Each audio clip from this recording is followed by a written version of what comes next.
Okay, so parang araw mga teknik at kita nyo naman yung nangyari doon sa aking holder mga teknik. Yung bukasan ng ating pintuan dito sa driver's seat. Yan, naputol mga teknik. Ganyan talaga pag medyo luma na yung ating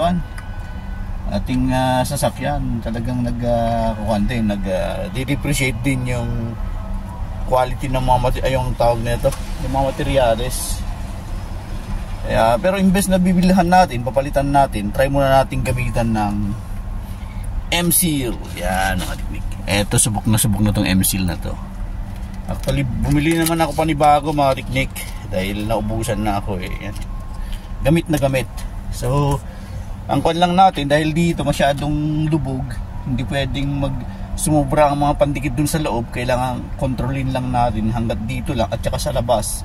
Kasi pag sumubra naman dito sa loob, tendency nun, kakalat dito sa gilid, pwedeng dumikit yan. Iwasan natin yon. Baka may stuck up, hindi na tayo makakalabas. Yan. Kumbaga ang plano, lalagyan lang ng konti dito at mostly ng mga pandikit dito na sa labas. Yan, ito reinforcement lang ang gagamitin natin. Sige, tara.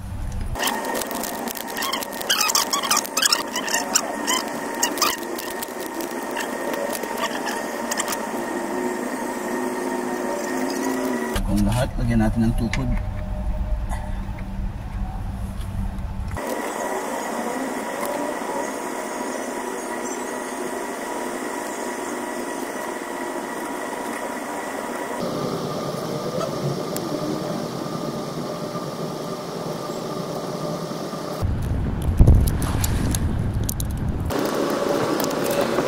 So yan na po siya mga teknik. Ang kwan lang dito, siguraduhin lang natin walang tumatama yan pag nag-unlock tayo.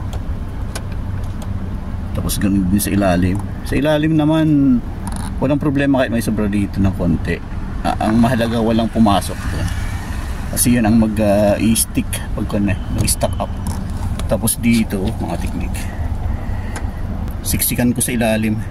So yan mga teknik, hintayin lang nating mag-dry hanggang 1 oras. Alam mo, o pinakamaganda bukas na lang i-testing. Daw susundo ako mamaya, gagamitin ko na lang itong eto sa pagbukas muna pansamantala. So wait nating mag-dry yan hanggang bukas. Okay, see you mga teknik.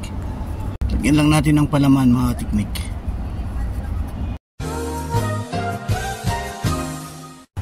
Okay mga teknik, moment of truth. Ayan. Tingnan natin to kung pan na, matigas na. Ayan o. Ayan, medyo matigas na nga mga teknik. Oh, may mga sumabit-sabit pa nga Ayan no. Wow, praise God. Thank you Lord. Oh.